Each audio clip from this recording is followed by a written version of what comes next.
ونسلم على رسوله الكريم اما بعد فاعوذ بالله من الشيطان الرجيم بسم الله الرحمن الرحيم والذين جاءوا من بعدهم يقولون ربنا اغفر لنا ولإخواننا الذين سبقونا بالإيمان آمنت بالله صدق الله المولانا العظيم اللهم صل على سيدنا ومولانا محمد وعلى آل سيدنا ومولانا محمد وبارك وسلم صلاة وسلاما عليك يا رسول اللہ صلی اللہ تعالی علیہ وسلم۔ معزز ناظرین، السلام علیکم ورحمۃ اللہ وبرکاتہ۔ بحمدہ تعالی و بتوفیق الہی، ہر دن کی طرح آج بھی ہم ایک موضوع لے کر آپ کی خدمت میں حاضر ہوئے ہیں۔ جیسا کہ آپ کو معلوم ہے کہ ربیع الثانی شریف کا مہینہ چل رہا ہے اور کل اسی مناسبت سے میرا موضوع تھا ہم 11ویں کیوں مناتے ہیں۔ آج ہمارا موضوع ہے غوث پاک کا مقام کیا ہے۔ حضرت سیدی احمد ابن ابی بکر حریمی اور حضرت ابو عمر عثمان ابن صریفینی قدس سرہ العزیز، جو حضرت غوث الاعظم رضی اللہ تعالی عنہ کے ہم اثر اولیاء اللہ تھے، ان دونوں بزرگوں نے 2 سند سے روایت کی ہے، جس کا متن ہے واللہ ما اظہرہ اللہ تعالی ولا يظہر الی الوجود مثل الشیخ محی الدین عبد القادر جیلانی رضی اللہ تعالی عنہ۔ یعنی خدا کی قسم، اللہ تعالی نے حضور سیدنا غوث الاعظم رضی اللہ تعالی عنہ کے مانند نہ کوئی ولی عالم میں ظاہر کیا نہ ظاہر کرے گا۔ یہ دیکھیے، ہم اثر اولیاء اللہ تھے۔ ایک ولی کے بارے میں تعریف کرنا اور وہ مقام بتانا، اس بات کی دلیل ہے کہ حضور غوث الاعظم رضی اللہ تعالی عنہ اپنے ہم اثر اولیاء اللہ میں بھی بہت بڑا مقام رکھا کرتے تھے۔ حضور غوث پاک رضی اللہ تعالی عنہ نے ایک موقع پر ارشاد فرمایا، قدمی علی رقبتی کل ولی اللہ، میرا قدم ہر ولی کے کندھے پر ہے۔ جن جن بزرگوں نے یہ اعلان حضور غوث الاعظم رضی اللہ تعالی عنہ کا سنا تو سارے لوگوں نے اپنے اپنے سر جھکا لیے اور یہ تصور فرمایا کہ حضور غوث الاعظم رضی اللہ تعالی عنہ کا قدم مبارک ہمارے کاندھے پر ہے۔ نیز اسی حوالے سے امام ابو الحسن علی بن یوسف بن حمریر لخمی بن شطنوفی قدس سرہ العزیز نے اپنی کتاب بہجت الاسرار صفحہ نمبر 25 میں حضرت سیدی ابو محمد بن بصری رضی اللہ تعالی عنہ سے روایت کرتے ہیں کہ انہوں نے حضرت خضر علیہ السلام کو فرماتے سنا، مل وصل اللہ تعالی ولیا الی مقام الا وکان الشیخ عبد القادر جیلانی رضی اللہ تعالی عنہ اجلہ وقد اودعہ اللہ تعالی سرا من اسرارہ سبق به جمہور الاولیاء ما اتخذ اللہ ولیا کان او یکون الا هو متأدب معہ الی یوم القیامہ۔ یعنی اللہ تعالی نے جس ولی کو کسی مقام تک پہنچایا ہے، شیخ عبد القادر جیلانی رضی اللہ تعالی عنہ کا مقام اس سے اعلیٰ ہے، اور جس پیارے کو اپنی محبت کا جام پلایا، شیخ عبد القادر جیلانی رضی اللہ تعالی عنہ کے لیے اس سے بڑھ کر خوشگوار جام ہے، اور جس مقرب کو کوئی حال عطا فرمایا، شیخ عبد القادر جیلانی رضی اللہ تعالی عنہ کا حال اس سے اعظم ہے۔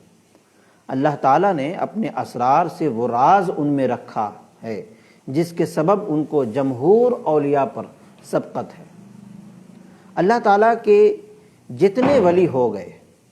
یا ہوں گے، قیامت تک شیخ عبد القادر جیلانی رضی اللہ تعالیٰ عنہ کا ادب کریں گے۔ یعنی حضور غوث الاعظم رضی اللہ تعالیٰ عنہ کا مقام و مرتبہ کو اللہ رب العزت نے تمام اولیاء سے بلند بالا رکھا۔ یعنی جو محبت اور جو معرفت اور جو حقیقت کا جام اللہ نے اپنے دوسرے اولیاء کو پلایا ہے، اپنی محبت کا جام، اپنی الفت کا جام، اپنی حقیقت کا جام، اپنی معرفت کا جام، جو دیگر اولیاء اکرام کو پلایا ہے، اللہ رب العزت نے فرماتے ہیں کہ ان سے کئی گنا زیادہ محبتوں کا جام، عشق کا جام، الفت کا جام، انسیت کا جام، معرفت کا جام، حقیقت کا جام حضور غوث الاعظم رضی اللہ تعالیٰ عنہ کو پلایا ہے۔ جو مقام دیگر اولیاء اکرام کو اللہ رب العزت نے اپنے فضل و کرم سے، اپنی بارگاہ سے عطا فرمایا ہے، اس سے کہیں زیادہ بلند مقام حضور غوث الاعظم رضی اللہ تعالیٰ عنہ کو اللہ رب العزت نے عطا فرمایا ہے۔ یہی وجہ ہے کہ حضرت خضر علیہ السلام نے یہ فرمایا کہ کیا کہتے ہیں کہ جو مقام اللہ رب العزت نے دیگر اولیاء اکرام کو عطا فرمایا، اس سے کہیں بڑھ کر مقام حضور غوث الاعظم رضی اللہ تعالیٰ عنہ کو اللہ رب العزت نے عطا فرمایا۔ مطلب یہ ہے کہ حضور غوث الاعظم رضی اللہ تعالیٰ عنہ کے مقام و مرتبہ کو انبیاء اکرام اور دیگر اولیاء اکرام بھی تسلیم فرماتے ہیں۔ یہی وجہ ہے کہ جب آپ کی زبان مبارک پر یہ بات جاری ہوئی، قدمی علی رقبتی کل ولی اللہ، کہ میرا قدم ہر ولی کے کاندھے پر ہے، تو یہ بات اللہ تبارک و تعالی نے آپ کی زبان پر جاری فرمایا۔ نبی پاک صلی اللہ تعالی علیہ وسلم کی تائید میں آپ کی زبان پر یہ بات جاری کی گئی۔ تو جو کوئی ولی کی فہرست میں شامل ہونا چاہتا ہے تو وہ سب سے وہ تائید کرتے، تو پھر حضور آقا کریم صلی اللہ علیہ وسلم اس نام پر دستخط فرماتے اور فرماتے کہ جب میرے بیٹے نے اس ولی کی تائید فرما دی ہے اور انہوں نے اس لائق سمجھا ہے کہ ان کو ولایت عطا کی جائے، تو میری بارگاہ سے بھی اجازت ہے۔ یہ مقام تھا حضور غوث الاعظم رضی اللہ تعالیٰ عنہ کا۔ تو اسی لیے ہم اور آپ 11ویں شریف کے موقع پر حضور غوث الاعظم رضی اللہ تعالیٰ عنہ کی محفلیں منعقد کرتے ہیں اور آپ کی مناقب بیان کرتے ہیں اور آپ کی منقبتیں پڑھی جاتی ہیں، آپ کی مدحت و سرائی کی جاتی ہے، آپ کے احسانات کا ذکر کیا جاتا ہے، آپ کے زہد و تقویٰ کا ذکر کیا جاتا ہے، آپ کے مجاہدے کا ذکر کیا جاتا ہے، آپ کو ورع کا ذکر کیا جاتا ہے، آپ کی محبتوں کا ذکر کیا جاتا ہے، آپ کی اس عبادت کا ذکر کیا جاتا ہے جو راتوں کو جگ کر کے خدا کی بارگاہ میں آنسو بہایا کرتے تھے، اور آپ کے اس احسان کا ذکر کیا جاتا ہے کہ جنہوں نے اپنی زندگی کو امت کی فلاح و بہبود کے لیے قربان کر دیا اور اس راہ میں پیش کر دیا۔ اسی لیے وفادار امت کی پہچان یہ ہے، وفادار عاشق کی پہچان یہ ہے، وفادار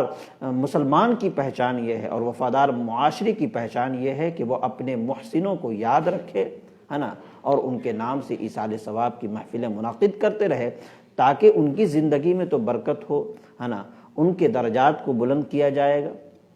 ولی اللہ کے درجات کو، اور ان کے فضل و کرم سے، ان کے صدقے طفیل میں، ہے نا، ان کا فیضان جن لوگوں نے محفلیں منعقد کی ہیں ان کے اوپر بھی اللہ رب العزت جاری فرمائے گا۔ یہی وجہ ہے کہ اہل سنت و جماعت، ہے نا، حضور غوث الاعظم رضی اللہ تعالیٰ عنہ کی محفلیں اس 11ویں شریف کے موقع پر منعقد کرتی ہے، اور جو لوگ بھی اپنے اپنے گھروں میں جیسی استطاعت رکھتے ہیں، ہے نا، میرا یہ پیغام ہے کہ وہ 11ویں شریف کی محفلیں منعقد کریں اور حضور غوث الاعظم رضی اللہ تعالیٰ عنہ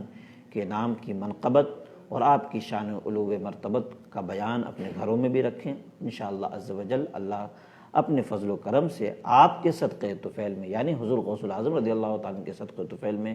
ہے نا، آپ کی زندگی میں بھی برکتوں کا نزول فرمائے گا اور آپ کے گھر میں بھی فیضان جاری اور ساری فرمائے گا۔ رب العزت کی بارگاہ میں دعا ہے کہ مولا کریم ہم سب کو کہنے اور سننے سے زیادہ عمل کرنے کی سچی توفیق عطا فرمائے۔